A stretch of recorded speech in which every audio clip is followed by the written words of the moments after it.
Hi, my name is Justin Rodriguez. This is my wife, Christina. We are Filipino-American. And I moved here 4 years ago. We live in Orange County. And we have 2 beautiful boys. Aiden Nesta and Lucas Guy. I was born and raised here. My father was finishing his school here. He got his PhD in the US. And when I was 3 years old, we moved to Massachusetts. And my father was doing eye research there. And the Philippines had a program called the Balik Scientist Program, which means scientists who return. And they were inviting all these scientists from all over the world to come back. And my dad was at that point in his career where he wanted to give back. So he decided to move our family back to the Philippines. I was just about to go into high school at the time, and so we moved back. One day, I decided I was going to go back to the US for good, and I had changed my Yahoo Messenger status that day to, I'm leaving for the US for good, come say goodbye. And he showed up on my doorstep that night. Fast forward 3.5 years, we've been married with 2 kids. 2 boys. 2 boys. And, Imagine that, it's 2 awesome. boys. And I petitioned Justin, and he's just been granted citizenship, so now we're officially Filipino-American now.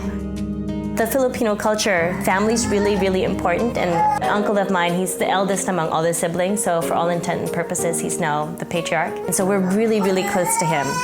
The Philippines itself has gone under so many different rules. There was Spanish rule, Chinese, Japanese occupation. So the food of the Filipinos is such a melting pot. There's so many different influences. We had lunch in my uncle's house. It was potluck. We brought some food, they made some food.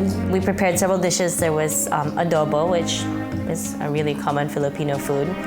It's chicken and pork stewed in sugar and soy sauce. There was 2 kinds of lumpia, or spring rolls. One was ground beef and ground pork with a little vegetables. But I think, the Filipinos has kind of mixed them all together and gotten good stuff. We do have some friends that are Filipinos, but a lot of them are, Different. Culture. And what we've been doing is, we have one family. Actually, this morning we went bike riding with an Italian couple, and their son is Aiden's buddy, who we always go swimming and biking and whatnot with him. And they're Italian, and so every time we go to their house, they let us try something different that's Italian. And every time they come to our house, we give them something that's different that's Filipino. We've been trading recipes, so it's really cool. Yeah, and I think it's good to expose our children to how diverse Orange County is. I mean, you cannot limit yourself to just one choice, whether it be food, friends, books. It's nice to be, how would you put it? Nice to be exposed to as many things because that opens your mind. In the Philippines, they say that we have the longest Christmas season in the world, because they start putting up Christmas decorations as soon as the month ends in Burr. So September, traditionally, you'll start seeing the malls playing Christmas carols and, already telling you about Christmas sales and whatnot. Well, there's several versions of the Christmas parole, but this is one of them. And it's the Star of Bethlehem. It's made of kapis. And this is a very common Filipino Christmas ornament that you'll see. Actually, our Filipino friend, she has a son that's a year older than Aiden. She kept telling me, go to Pretend City, go to Pretend City. I'm like, I don't know if he's actually old enough for it. Finally, she twisted my arm and we went, and he went nuts. The place itself, everything's this high, everything's his size, everything's geared specifically towards him, his age.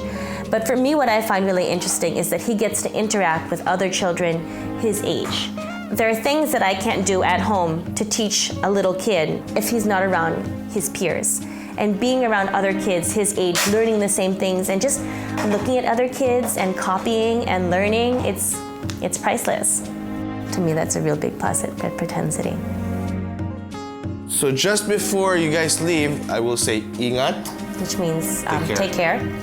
And maligayang Pasko, Merry Christmas, and manigong bango taon, Happy New Year. Ingat.